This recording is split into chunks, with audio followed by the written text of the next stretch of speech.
ക്രിസ്തുവിൻ്റെ സമാധാനം നിങ്ങളോടുകൂടി ഉണ്ടായിരിക്കട്ടെ. വചനകിരണത്തിലേക്ക് ഏവർക്കും സ്വാഗതം. എന്തായിരിക്കാം അവളെ ഇങ്ങനെ അപമാനിച്ച് വലിച്ചഴിക്കാൻ കാരണം?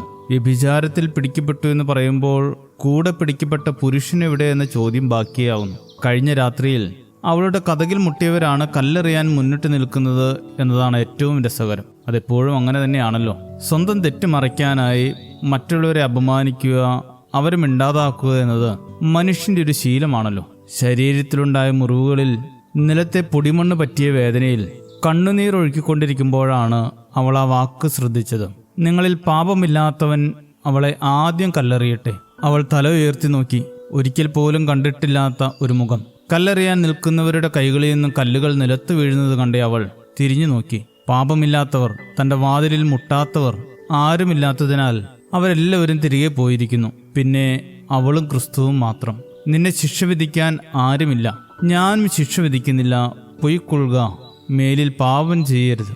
ദൈവ ചൈതന്യം നിറഞ്ഞ ഗുരുവിന്റെ വാക്കുകളാണ് അതെന്ന് മനസ്സിലായി അവൾക്ക്. തിരികെ തന്റെ ഭവനത്തിലേക്ക് നടക്കുന്ന അവളുടെ മനസ്സ് നിറയെ ആ ചൈതന്യം നിറഞ്ഞിരുന്നു. കാരണം അവൾ ജീവിതത്തിൽ കണ്ട പാപമില്ലാത്ത ഒരേ ഒരാൾ ആ ക്രിസ്തുവായിരുന്നു. പുതിയൊരു ജീവിതത്തിലേക്കാണ് അവൾ തിരികെ നടന്നത്. പക്ഷേ രാത്രിയിൽ മാറ്റമറിയാത്തവർ വീണ്ടും വന്നു. വാതിലിൽ മുട്ടുന്ന പതിവുകാർക്കറിയില്ലല്ലോ അവളുടെ ജീവിതം സുഗന്ധപൂരിതമായി എന്ന്. ഇനി ആ സന്തോഷവും സമാധാനവും നഷ്ടപ്പെടുത്താൻ ആർക്കും കഴിയില്ല. കാത്തിരുന്ന് മടുത്തപ്പോൾ പതിവുകാർ തിരികെ പോയി. മുട്ടുന്ന പതിവുകാരുടെ എണ്ണവും ദിവസങ്ങൾ കഴിഞ്ഞതോടെ അവസാനിച്ചു. പക്ഷേ ഈ പതിവുകാരെ നമുക്ക് പലപ്പോഴും കണ്ടെത്താൻ കഴിയും. ദൈവചൈതന്യം കണ്ടെത്തി വിശുദ്ധമായ ജീവിതത്തിലേക്ക് തിരികെ നടക്കുമ്പോൾ പാപത്തിലേക്ക് ക്ഷണിക്കുന്ന ചില പതിവുകാർ നമുക്ക് ചുറ്റുമുണ്ട്.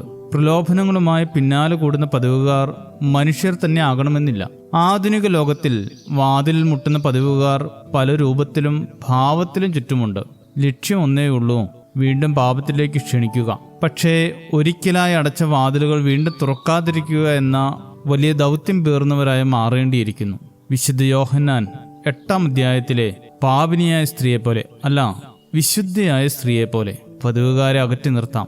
അതോടൊപ്പം പതിവുകാർ ആകാതിരിക്കുക എന്നതും ശീലിക്കേണ്ടിയിരിക്കുന്നു. ശുഭദിനം നേരുന്നു. ദൈവം അനുഗ്രഹിക്കട്ടെ.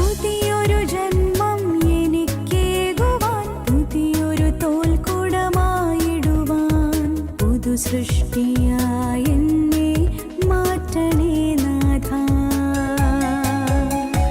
പുതുവസ്ത്രത്തോടെന്നെ ചേർക്കണേ നാഥ. പുതിയൊരു ജന്മം എനിക്കേകുവാൻ, പുതിയൊരു തോൽക്കുടമായിടുവാൻ, പുതു സൃഷ്ടിയായ എന്നെ മാറ്റണേ.